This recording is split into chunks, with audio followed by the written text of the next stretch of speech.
पलायन यानी माइग्रेशन। इस वीडियो में हम कोरोना के कारण पर्वतीय प्रदेश उत्तराखंड में क्या असर पड़ रहा है और हमारे पलायन के मानचित्र या माइग्रेशन के लैंडस्केप पर किस किस्म के प्रभाव आ सकते हैं, इन चीजों को समझने की कोशिश करेंगे।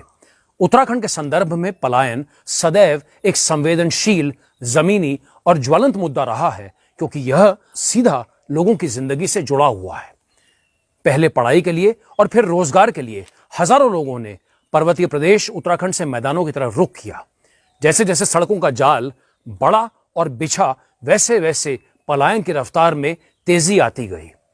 मनी ऑर्डर इकोनॉमी से शुरू हुई ये दास्तां आज उत्तराखंड के गोस्ट विलेजेस या भूतहा गांवों तक आ पहुंची है। सरकारों ने प्रयास किए, लेकिन सरकारें इस माइग्रेशन की गति को रोकने में सफल न हो पाई।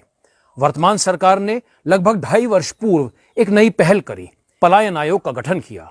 The rural development and migration commission ने 2 वर्ष पूर्व एक विस्तृत रिपोर्ट उत्तराखंड के 7,950 ग्राम पंचायतों में जाकर के तैयार करी। मई 2018 में जारी इस रिपोर्ट में हमें यह मालूम पड़ा कि 10 वर्षों में, यानी कि 2018 से 10 वर्ष पूर्व 5,02,000 लोगों ने उत्तराखंड के 10 पर्वतीय जनपदों से माइग्रेशन किया। इनमें से 3,83,000 लोग वो थे जो कि अस्थायी या टेम्पररी माइग्रेंट्स बने और 1,18,000 लोग वह थे जो कि परमानेंटली बाहर माइग्रेट कर गए।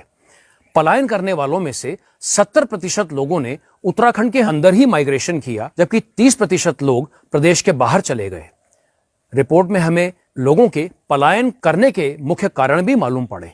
50% लोगों ने रोजगार के लिए पलायन किया, 15% लोगों ने शिक्षा के लिए, 8% लोगों ने स्वास्थ्य के लिए, 5% लोगों ने कृषि के लिए, 4% लोगों ने इंफ्रास्ट्रक्चर के लिए और 3% लोगों ने तो इसलिए पलायन किया क्योंकि बाकी लोग माइग्रेट कर रहे थे। जब से लॉकडाउन शुरू हुआ है, तब से प्रदेश में एक रिवर्स पलायन की या रिवर्स माइग्रेशन की बयार शुरू हुई है और वर्तमान में जो आंकड़े हमारे को मालूम पड़ रहे हैं, उनके माध्यम से लगभग 60,000 प्रवासी इस समय लॉकडाउन की अवधि में अपने गांव की तरफ लौट आए हैं।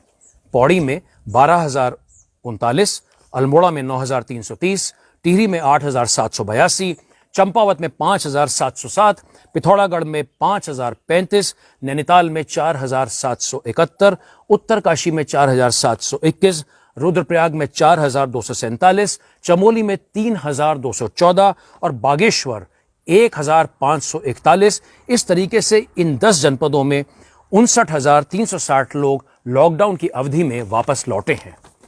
उत्तराखंड के लिए यह मानव संसाधन एक बहुत बड़ी धरोहर है। यह एक उत्तराखंड का एसेट है, उत्तराखंड की ताकत है। स्वाभाविक है कि सरकार चाहेगी कि इनमें से बहुत सारे लोग लॉकडाउन के बाद में भी यहीं पर ही रुकें और प्रदेश की आर्थिकी में, प्रदेश के सामाजिक ताने बाने में वह भी अपना योगदान दें। संवाद के माध्यम से, सर्वेस के माध्यम से, सेल्फ एम्प्लॉयमेंट की स्कीम्स के माध्यम से यह प्रयास हो रहे हैं कि रिवर्स माइग्रेशन की इस रफ्तार को एक किस्म से एक स्थायी रूप दिया जाए। स्वाभाविक है कि एक बार लॉकडाउन खत्म होगा, जिंदगी पटरी पर लौटेगी, तो बहुत सारे लोग इन 60,000 में से वापस दिल्ली, बंबई, चंडीगढ़ या विदेश की तरफ लौट आएंगे।